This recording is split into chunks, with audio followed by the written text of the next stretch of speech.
তারপরও জানি না আমরা কি করে ফাইনালে উঠে গেলাম। যে দেখলাম দুই দলেরই প্লেয়ার মাঠে উপস্থিত আছে। ভাই আমরা ইংনে ব্যাগ গিনলে আমরা কিলেন ভাই।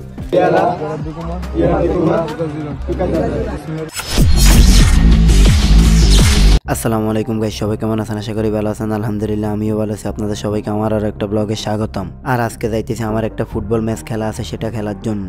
গত কয়েকদিন আগে আপনাদেরকে একটা ফুটবল টুর্নামেন্ট খেলার ভিডিও দিছিলাম। ওই খেলাতে জয়লাভ করার পরে আমাদের আরো একটা খেলা হয়, সেই খেলাতে আমরা হেরে গেলাম। তখন আমি ছিলাম না, তাই আর ভিডিও করাও হলো না। তারপরও জানি না আমরা কি করে ফাইনালে উঠে গেলাম। আজকে যাচ্ছি আমাদের সেই টুর্নামেন্টের ফাইনাল খেলা খেলার জন্য। তো ফাইনালে কে কে উঠলো এবং আজকের ম্যাচটা কে জিতলো, এই ভিডিওতে সবকিছু বলে দিব। তো পুরো ভিডিওটা দেখতে থাকেন। তো আমি হাঁটতে হাঁটতে চলে যাইতেছি মাঠের দিকে। আপনাদের সাথে দেখা হবে মাঠে যাওয়ার পর। তো মাঠে এসে দেখলাম দুই দলেরই প্লেয়ার মাঠে উপস্থিত আছে, একটু পরে খেলা হবে। তার আগে এক নজরে দেখে নেন আজকের খেলায় কি কি পুরস্কার আছে।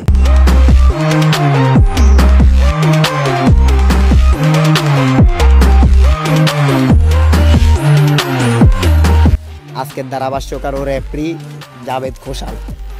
আসসালামু আলাইকুম। ভাই আমরা ইংনে ব্যাগ গিনলে আমরা কিলেন ভাই।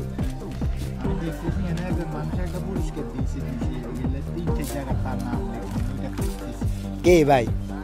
খেলা শুরু হওয়ার আগে আমাদের শ্রদ্ধেয় বড় ভাই রবিন ভাই আমাদেরকে সবকিছু বুঝিয়ে দিতেছে আমরা কিভাবে খেলবো। আসলে তিনি যেভাবে বুঝিয়ে দিতেছে আমরা ওইভাবে খেলতে পারলে আমরা জয়লাভ করতে পারবো এই ম্যাচটাতে। মাঠে নামার আগে ভাই আমাদেরকে একটা দোয়া পড়িয়ে দিল যাতে আমরা ম্যাচটা জয়লাভ করতে পারি।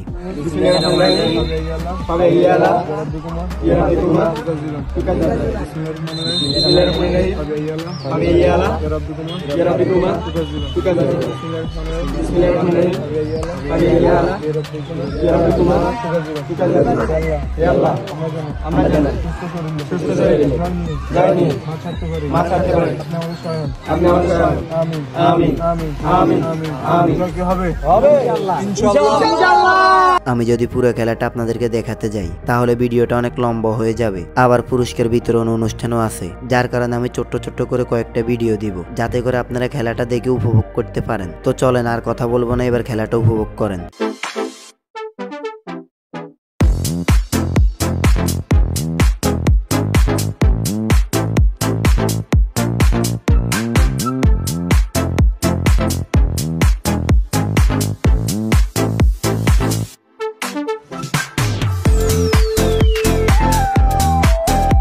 তো দেখতে দেখতে খেলা শেষ হয়ে গেল। আর আজকের খেলা 2-1 গোলে জয়লাভ করলো সেজান একাদশ। আর সেজান একাদশ হলো আমাদের বিপক্ষ দল। আমাদের ভাগ্য খারাপ ছিল, যার কারণে আমরা জয়লাভ করতে পারিনি। আর আমাদের দুইজন প্লেয়ার খেলেইনি ফাইনালের দিন। তারপর আলহামদুলিল্লাহ অনেক সুন্দর একটা ম্যাচ উপহার দিতে পারছি আমরা দর্শকদের। তো চলেন এবার সংক্ষিপ্ত আকারে পুরস্কার বিতরণী অনুষ্ঠানটা দেখতে থাকেন। প্রথমে অতিথিদের হাতে পুরস্কার তুলে দিল আমাদের টুর্নামেন্ট কমিটিরা। তারপরে আমাদের সেরা গোলকিপার জাবেদের হাতে পুরস্কার তুলে দিল আমাদের অতিথিবৃন্দুরা। এরপরে উদয়মান প্লেয়ার আলামিনের হাতে পুরস্কার তুলে দিল অতিথিরা। এবারে অভিজ্ঞ রেফারি ও পরিচালকদের হাতে পুরস্কার তুলে দিতেছে আমাদের অতিথিবৃন্দুরা। এরপরে যারা তৃতীয় ও চতুর্থ হয়েছে তাদের হাতে পুরস্কার তুলে দিল আমাদের অতিথিবৃন্দুরা। এরপরে আমরা রানার্স আপ হলাম, আমাদের হাতে পুরস্কার তুলে দিতেছে আমাদের অতিথিবৃন্দুরা। এরপরে আমাদের সবাইকে একটা একটা করে মেডেল পরিয়ে দিতেছে তারা।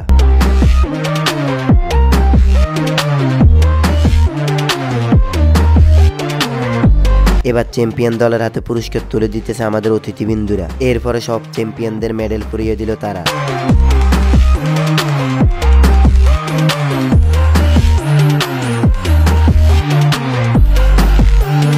এবার যারা টুর্নামেন্টে জয়লাভ করছে তাদের সেলিব্রেশনটা দেখেন। এবার আমাদের রানার্স আপদের সেলিব্রেশনটা দেখেন। এই সেলিব্রেশন দেখে আমার মনে হয় আমরা টুর্নামেন্টটা জিতে গেছি। আমরা টুর্নামেন্টটা জিততে পারিনি, এটা আমাদের দুর্ভাগ্য।